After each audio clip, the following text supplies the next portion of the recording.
What's going on, my trainer club? Today we're going to check out the Virizion counter guide in Pokemon Go to make sure you know the 100% IVs, the moveset, the weather conditions to make sure you get a Shiny Virizion in Pokemon Go. So, welcome to the trainer club. Here we go!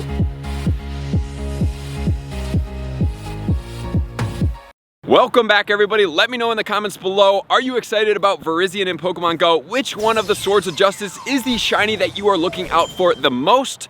I'm excited to get after this, so I hope you guys enjoyed the counter guides. Hope you enjoyed these shorter segments instead of trying to cram them all into one video because that was going to be mighty hectic. So today we're going to get after everything we need to know about Virizion in Pokemon Go, which is going to go the same exact time as all the other ones, which is going to be the 16th of November, 1 p.m. Pacific time, all the way until the 24th. So Virizion is going to be a fighting and a grass type Pokemon, which is very exciting for us. This Pokemon is going to be kind of evenly keeled. It's going to have a max CP of 3022. With it being grass and fighting combination, it's going to have a couple weaknesses, including a double weakness, which is going to be flying. So flying, this is exciting for us, for all you Mega Pidgeot fans out there. We are potentially going to be using this Pokemon. Also, it's going to have single weakness to Psychic, Fairy, Ice, Fire, and Poison. And it's going to resist Dark, Electric, Grass, Ground, Rock, and Water. And the 100% IVs of this Pokemon are going to be 1727, the exact same as Cobalion. And it's going to be boosted under two conditions to get to level 25, which are going to be cloudy weather as well as sunny weather. The 100% IV on the level 25 is going to be 2159, which then leads us to how many trainers are you going to need to take down this Pokemon. So according to Pokebattler, big shout out to them and Pokemon Go Hub for all this information, it's going to take 1.78 trainers to take this down. So it is doable. It is not soloable. However, it's going to be a relatively easy Pokemon, especially when we're going to be able to utilize that double flying weakness, which is then going to move us into the moveset. So the movesets are going to be Quick Attack and Zen Headbutt, and the charge moves are going to be Stone Edge, Close Combat, and Leaf Blades. The one thing about the flying type Pokemon is they're going to be weak to the Stone Edge combination. So whenever this Pokemon does get the Stone Edge, we can either do one of two things. We can steer around it and try to dodge it, or we can just switch to our single weak counters. But when we do that, we are not going to be able to utilize that 1.78 time frame for the trainers because it's going to be only single weak as opposed to utilizing that double weakness. But the positive is that Stone Edge is a single bar charge move, so it's going to go off a lot less frequently. So if you're using a decent amount of trainers, it still may be warranted to just use the flying types. And obviously the shiny is out, which is a mighty cool shiny. So with all that said, we're going to now get into the counters, starting off with the shadows included. So the #1 counter is going to be one of my favorites, Mega Pidgeot with Gust and Brave Bird combination. 449 seconds with 18 deaths. In counter #2, we have the Moltres with the moveset of Wing Attack and Sky Attack. This Pokemon is going to have 494 seconds, so it's actually 50 seconds slower than is the Mega Pidgeot, which is quite surprising. And in counter #4, we have Confusion Psystrike on the Shadow Mewtwo, followed by Zapdos with Thunder Shock and Drill Peck. So, now that we've gotten the shadows out of the way, we're now going to move into the non-shadows. Obviously, the #1 counter is still going to stay with the Mega Pidgeot because that even beats out the other shadow Pokemon, which is really cool and amazing. And the counter #2 is going to be Moltres with the Wing Attack and Sky Attack combination, followed by Mega Charizard with Air Slash and Blast Burn combination. However,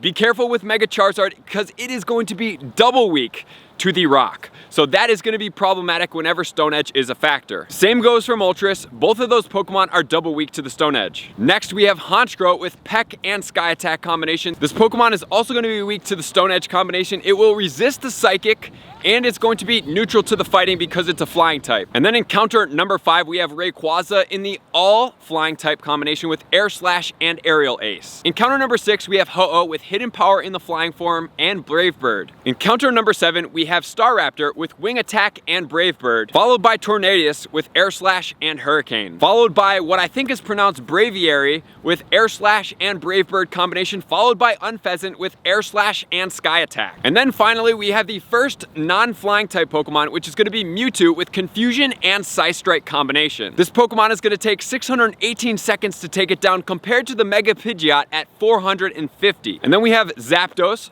Drill Peck, and Charge Beam combination, followed by Lugia with Extrasensory and Aeroblast, and then we have another Mega Pokemon, which is going to be Mega Gengar with Lick and Sludge Bomb. So if you guys do want to pause here, check out some of the other counters like Mega Beedrill in the next spot to make sure you populate your parties. That's going to be cool. However, just remember, it's going to be double weak to flying. However, just remember, it's going to be double weak to flying, so that's going to be the #1 counter makeup that we're going to use for our parties, which is then going to lead us into the weather condition. What weather conditions are going to be the best and most useful for this Pokemon? So obviously we have sunny weather. Sunny weather is going to boost Virizion all the way to level 25. It's also going to boost Leaf Blade, which is a spammy move, but most of the Pokemon that we're using are not really going to be too affected by it. But then also it's going to boost all of our Fire-type Pokemon that are going to be counters, including the Mega Charizard Y, which is going to be effective. And then moving into the partly cloudy conditions. Partly cloudy is going to boost the Quick Attack. That is going to be the normal of the Virizion. And then it's also going to boost the Stone Edge of the Virizion as well. So using a Pokemon that's going to be flying or fire and flying against this in that scenario is going to be problematic because Stone Edge is going to hit so incredibly hard with that. And then next we have the cloudy weather. Cloudy weather is going to boost Virizion again all the way to level 25. It's going to boost close combat as the moveset, which is not that big of a problem. As far as our counters go, it's going to boost the poison type counters and the fairy type counters if you guys want to use it. But just note, in the top 15 counters, we didn't see one of either of those except for the Mega Gengar in the counter like 13 spot. Next, we're going to have the rainy weather, which is going to have no effect, followed by the snowy weather. Snowy weather is going to boost all of our ice type counters if we so choose to use them, but ice type counters are going to be weak to close combat, so beware of that. Then we're going to have foggy weather. Foggy weather is going to have no effect, but finally, what is going to have an effect is going to be windy weather. Windy weather is going to boost all of our flying type counters, which is going to be amazing. We're going to destroy the Virizion in the windy conditions. It's also going to boost the Zen Headbutt of this Pokemon, which is not that big of a deal, except if you're using the Mega Gengar, because Gengar is going to be weak to Psychic with that poison type combination. So with all that said, guys, get out there, get the 100% IV if you desire it. Hopefully you guys get the shiny, and I'm excited to get this after it with you guys as well. So thank you for being here, likers, commenters, subscribers, Patreon members, everybody takes your support, subscription, and participation to the next level. I'm gonna see you guys out on the next video. Peace. I want to take this time to thank everybody who supports me in every facet. It means the world to me, and an extra special thank you to all my Patreons. I greatly appreciate the extra support to continue to allow me to pursue Pokemon Go full time, allowing me to create my daily video uploads in the most timely fashion for everyone's benefit. Plus, I get the amazing experience of sharing my creative processes behind the scenes and raiding all around the globe with select upper tiers. Thank you everybody for being a part of the Trainer Club. You all mean the absolute world to me, and I will see you guys out on the next video.